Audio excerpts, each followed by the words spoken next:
글로벌 이슈에 따른 시장 영향 점검하는 시간입니다. 하나금융투자 박문환 이사 연결해서 자세한 내용 들어보도록 하겠습니다. 안녕하세요. 네, 안녕하세요. 네, 오늘 어떤 이슈 알아볼까요? 네, 미국 연방정부의 폐쇄 가능성이 솔솔 커지고 있습니다. 연방정부 폐쇄라는 게 뭘까요? 예산안이 의회에서 승인받지 못해서 정부 지출이 중단되는 상황을 의미하는데요. 오늘은 대략 2주 앞으로 다가온 미국 연방정부 예산안의 의회 통과 여부에 대한 전망, 그리고 구체적인 전략까지 수립해드리도록 하겠습니다. 이 트럼프 행정부는 최근 심각한 레임덕 현상에 벌써 빠져 있죠. 오바마 명찰을 떼고 트럼프 명찰로 대체하려던 시도는 비교적 쉽게 통과할 것이다라고 굳게 믿고 있었습니다만 그마저도 실패로 마감됨에 따라서 이 트럼프 정책에 대한 신뢰도가 땅밑까지 추락하고 말았습니다.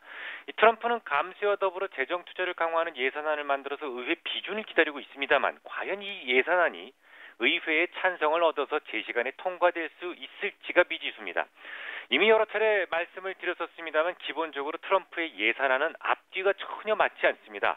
가장 중요한 구상이 법인세율을 기존의 35%에서 15%까지 다운시키고 거기서 이제 부족한 세수를 국경조정세로 메우겠다. 이런 취지를 가지고 있는데요.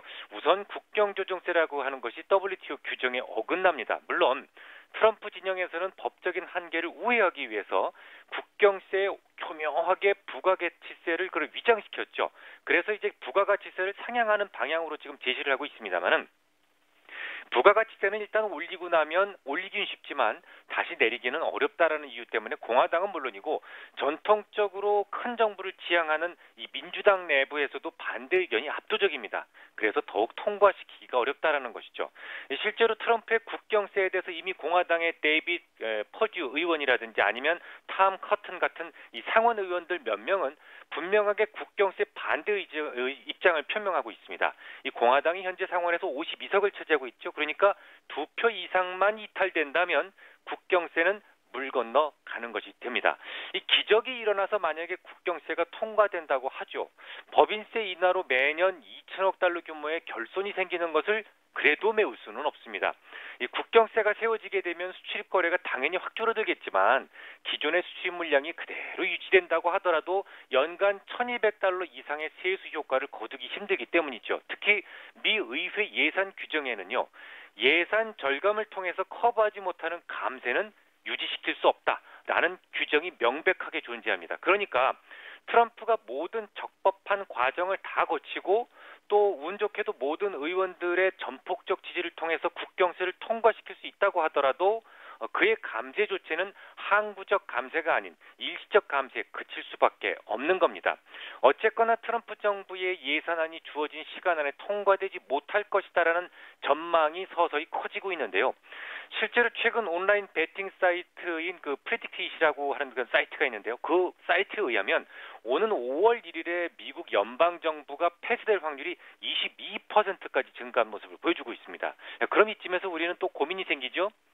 그럼 만약에 미국의 연방정부가 그러니까 폐쇄된다면 예산안이 통과되지 못하고 정부 폐쇄에 이르게 되면 과연 어떤 일이 벌어질까요? 이거 미리 좀 생각을 하고 전략을 세워둘 필요가 있겠죠. 결론부터 말씀을 드리자면 미국 연방정부 폐쇄는 그냥 일시적인 문제만 만들 뿐입니다. 우선 과거의 예를 한번 들어보죠. 예전에도 예산안이 통과되지 못했던 적이 상당히 많았습니다. 특히 양당이 팽팽하게 맞서는 시기이거나 혹은 야당이 더 많은 의석을 차지하고 있을 때는 연방 예산안이 통과되지 못하고 좌절된 적이 참 많았었는데요. 당시 주가의 흐름을 보면 그냥 시장의 흐름에 의해서 유지됐을 뿐, 그러니까 시장이 오르는 시장 시기에서는 올랐고 내리는 시기에서는 내렸다라는 것이죠. 그냥 그렇게 유의미한 악재로 영향을 준 적은 제 기억에는 없습니다. 그리고 미국의 의원들은 우리나라의 의원들과는 참 많이 다르죠. 우리 같은 경우에는 민생보다는 당론이 우선이죠. 일단 양당이 싸움이 붙으면 머리가 터져라 싸우고 민생은 일단 뒷전입니다. 중요한 의제가 통과되지 않고 지지부진 시간 끄는 것을 참 여러 번 봤는데요. 미국 의원들은 무엇보다도 민생이 우선입니다. 그래서 이 정부 폐쇄 기간도 길었던 적이 거의 없습니다. 싸움을 하더라도 싸움을 할 수 있을 때만 하자는 거죠. 정부 지출이 중단되는 주말에 일단 폐쇄시켰다가 월요일이 되기 전에 상황은 대부분 종료됐었습니다. 레이건 행정부 때 정부 폐쇄가 정말 많았죠. 재임 기간 중 거의 매년 일어났지만 모두 3일을 넘긴 경우는 없었습니다. 대부분 주말에 잠깐 발생했다가 증시가 열리기 전에 대부분 봉합되고 말았죠. 부시 행정부 때도 늘 주말에만 잠시 정부 폐쇄가 있었습니다. 이 트럼프 행정부가 워낙 경험이 좀 없고 예산 수립에 흠결이 많다 보니 통과에 상당한 진통이 예상되는 것은 사실인데요. 수정할 곳이 워낙 많아서 심할 경우에는 지금까지와는 좀 달리 주말을 넘길 수도 있겠습니다. 하지만 공공의 이익을 중시하는 그들의 전통상 예산안이 부결돼서 공무원의 임금 집행마저 연기되는 사태까지는 오지 않을 것이다라고 전망하고 있습니다.